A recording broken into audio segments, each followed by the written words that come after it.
abrindo os olhos para o mundo e os ouvidos para Deus. Ouço uma voz serena e calma dizendo: vem. Não há maneira de ocultar ou distrair-se da verdade. Senhor, fazei com que nós possamos sempre caminhar, estar contigo e perceber a tua presença nesta caminhada. Que o nosso coração se aqueça com a tua palavra. Amém. Ser mais amigo, vem aprender o amor.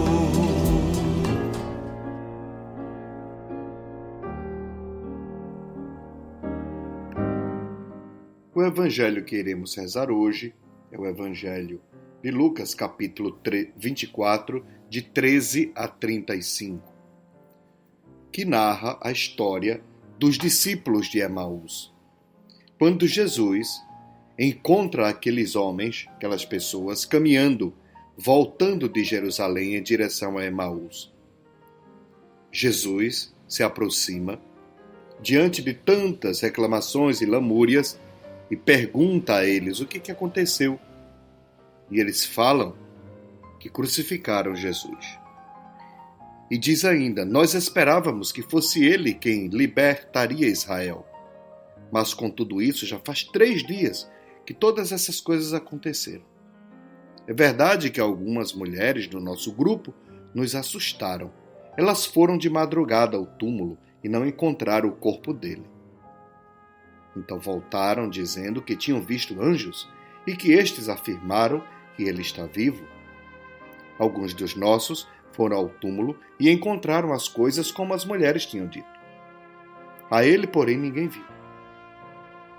Então ele lhes disse: como sois sem inteligência e lentos para crer em tudo o que os profetas falaram? Não era necessário que o Cristo sofresse tudo isso para entrar na sua glória? Começando por Moisés e passando por todos os profetas, explicou-lhes em todas as Escrituras as passagens que se referiam a ele. Quando chegaram perto do povoado para onde iam, ele fez de conta que ia adiante. Eles, porém, insistiram: fica conosco, pois já é tarde e a noite vem chegando. Ele entrou para ficar com eles. Depois que se sentou à mesa com eles, tomou o pão, pronunciou a bênção, partiu e deu a eles. Neste momento, seus olhos se abriram e eles o reconheceram. Ele, porém, desapareceu da vista deles. Então um disse ao outro: não estava ardendo o nosso coração quando ele nos falava pelo caminho e nos explicava as Escrituras? Naquela mesma hora, levantaram-se e voltaram para Jerusalém, onde encontraram reunidos os 11 e os outros discípulos. E estes confirmaram: realmente, o Senhor ressuscitou e apareceu a Simão. Palavra da salvação. Glória a vós, Senhor.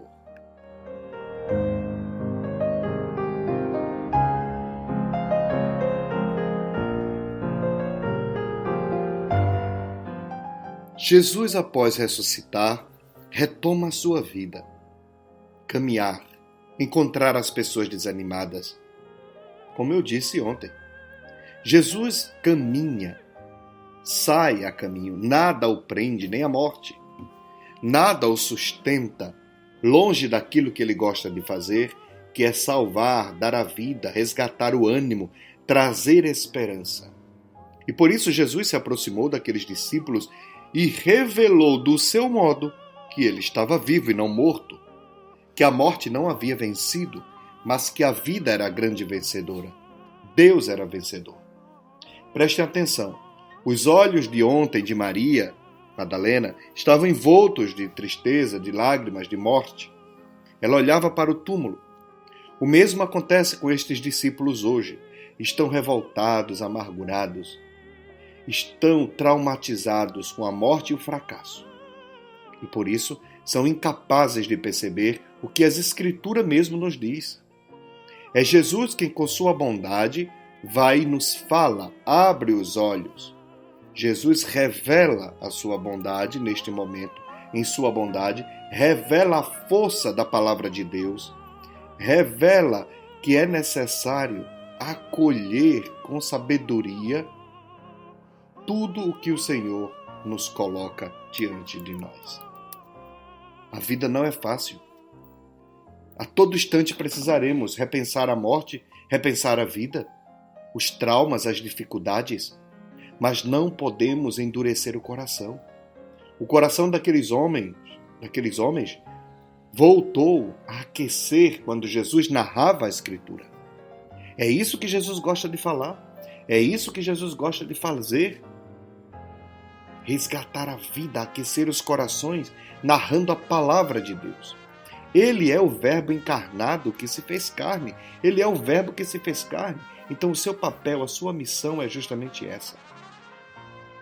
É aquecer, é dar a vida, é resgatar da tristeza, do desânimo e da morte. Por isso, meus irmãos e minhas irmãs, neste tempo de pandemia, de isolamento, é preciso que descubramos a presença do Senhor entre nós. Não fiquemos olhando para as coisas tristes somente, mas olhemos para a realidade. O Senhor está no meio de nós, Ele está vivo, Ele ressuscitou. Ele habita a nossa casa, a nossa família, nosso coração. Ele está vivo. Ele está presente na Eucaristia? Está. Estamos distante da Eucaristia? Estamos. Porém, Ele está presente no meio de nós. Quem o segue, quem é batizado, quem o ama, quando estamos reunidos em nome do Pai, do Filho e do Espírito Santo, Ele está no meio de nós. Ele senta à mesa conosco, parte o pão, Ele está no meio de nós. Por isso, meus irmãos e minhas irmãs, a caridade, a solidariedade neste momento é um gesto que aquece o coração. É um gesto que revela quem é que habita o nosso coração. Quando eu partilho o que tenho, seja pouco ou muito, eu estou também em Eucaristia. Eu estou praticando a Eucaristia, porque é a Eucaristia celebrada que me capacita, a Eucaristia vivenciada no dia a dia. Comungar é comprometer-se com a vida do irmão. É comprometer-se com a vida dos pobres, dos sofredores, dos desanimados, como Cristo fez. Não há outro caminho. É preciso sabedoria. É preciso que caminhemos. É preciso que entremos no caminho de Jesus. É preciso que escutemos a sua palavra. É preciso que oremos. É preciso que sentemos à mesa com Ele. É preciso que partilhemos a vida. E assim Ele se revela.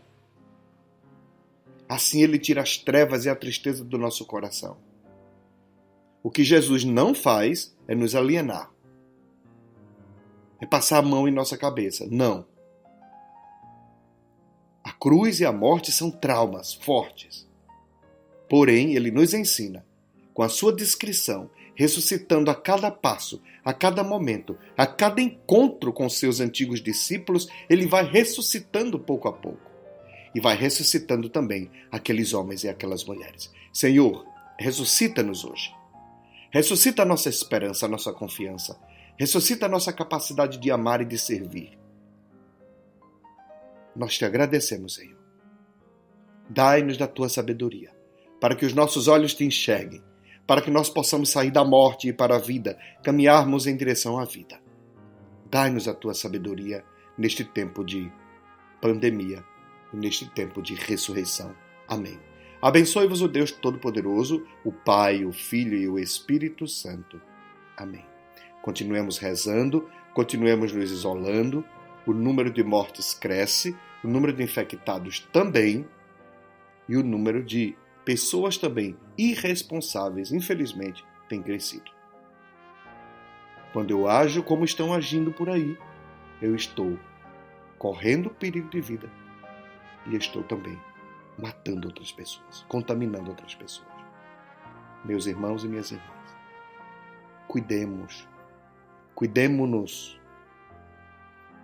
A situação é muito séria. É muito séria. E mantenhamos a paz, porque Ele nos segurará e nos sustentará. Amém. A nossa missa hoje será também pela internet, às 17h30. às 19 horas, logo após a missa, mais ou menos 18 e pouco, teremos o lucernário com a juventude. Tudo virtual. Na Paróquia Cristo Rei, organizado pelo Centro de Juventude. Um abraço. Que Deus nos abençoe. Amém.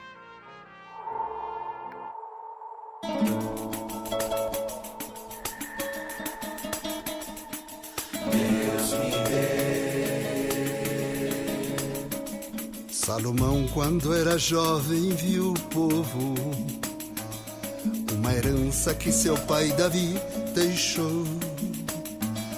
Sabendo que não tinha experiência, implorou e humildemente disse a Deus: Deus, me dê sabedoria para governar. Deus, me dê sabedoria para comandar. Deus, me dê sabedoria para julgar. Deus, me dê sabedoria para guiar. Deus me dê sabedoria.